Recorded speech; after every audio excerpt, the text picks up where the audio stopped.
How to prepare for GMAT. The GMAT is the daunting task that stands between you and a top business school.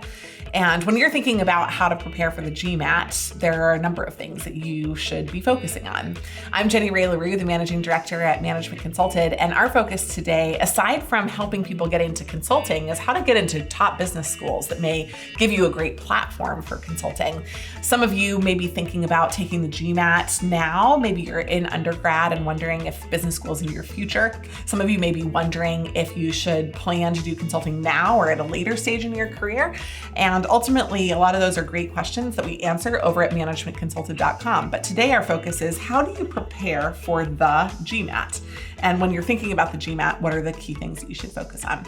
On our website, we have a guide to preparing for the GMAT. There's a lot of really great stuff on there. So I'm going to summarize some of the key things that are really important in this video. Number one, it's critical that you take at least 3 months to prepare.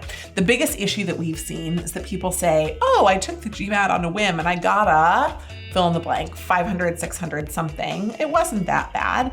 And the issue is that basically taking it all without actually preparing is a pretty dangerous enterprise, because then you set as an anchor where you should be performing without preparing to a level and then thinking that you can do better. So what that does is it sets yourself to be like, my 650, like that's like no practice. And so I'm definitely gonna get better over time, but you're not able to actually calibrate yourself against some additional benchmarks like personal practice or coaching in order to get the extra help that you often need to get yourself where you need to be, usually into the 700s. So take at least 3 months. When you schedule the test, begin to practice super faithfully and super diligently. Secondly, it's really important that you understand which GMAT you're prepping for and you don't use outdated materials. If you think about one of the key materials, the official guide to the GMAT, that's going to be very helpful in your preparation. But if you're using outdated materials, of course, you're going to be preparing for a GMAT that's never going to happen to you. And many GMAT practice materials are actually easier. The way that they break things down is more digestible than the GMAT itself. So that isn't helpful. Number 3, complete some sort of upfront diagnostic and then develop a targeted plan. One of the biggest issues that we've seen is people who get a book and then they read through the entire book from A to Z and they're like, I don't know this, I do know this, I don't know this, I do know this.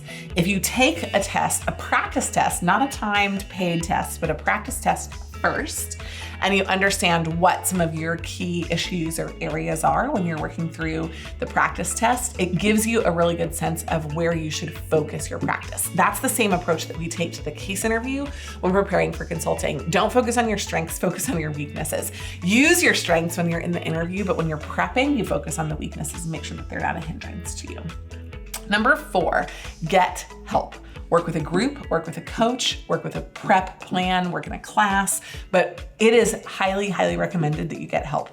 In fact, when I was at Bain had a budget for every single person that was there to both take the GMAT and travel to the organizations. But then I found out the ringer. On top of the 2 of those things, you could go to Stanford Business School and check it out, and they were paying to take the GMAT. They also paid extra if you were willing to take a prep course. Why? Prep courses are, in general, really effective for increasing your GMAT score.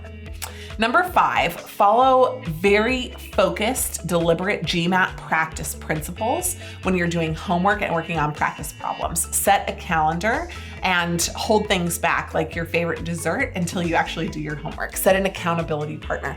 Really make sure that you're not trying to cram. Don't give yourself 3 months and then work the week beforehand. So you really need to set up what you're doing. A lot of GMAT is muscle memory. And so the more repetitive you are and the more frequently you're practicing over a long period of time, the better you get. Honestly, same truth for case interviews. Can you pull it together in a week? For sure. Do we find the most success for people who work for 2 to 3 months very diligently and faithfully? Absolutely, because they're transformed by the time that they're actually tackling the case interview. And then finally, take regular and timed practice tests to track your progress. The practice tests are a commitment. They take 2 to 4 hours, depending on whether you're doing a full one or a section of one. And using those practice tests is really the only way to tell how you might do when you're inside the interview. Now, a lot of them still, depending on the packages that you're using, aren't responsive. So you'll do one question and it's not giving you a harder question or an easier question based on that one. So the kind of mind Jedi tricks that you need to utilize when preparing for the GMAT are not in play, but still there'll be good diagnostics and good to test how you're doing in terms of your advancement of the key concepts. Ultimately, when we say, how do you prepare for the GMAT, whether you're thinking about a top MBA or just consulting in general for your future, our ultimate recommendation is give yourself plenty of time and don't cram it in at the end. If you want to get into Harvard Business School or Stanford Graduate School of Business or Columbia Business School or Wharton, you will want to take the GMAT and spend plenty of time on it. Don't become a statistic just because of your inability to plan or practice. There's a lot harder things coming your way in your MBA and ultimately later if you go into consulting or other fields that are related to it. So good luck on the GMAT, but make sure that you prepare well.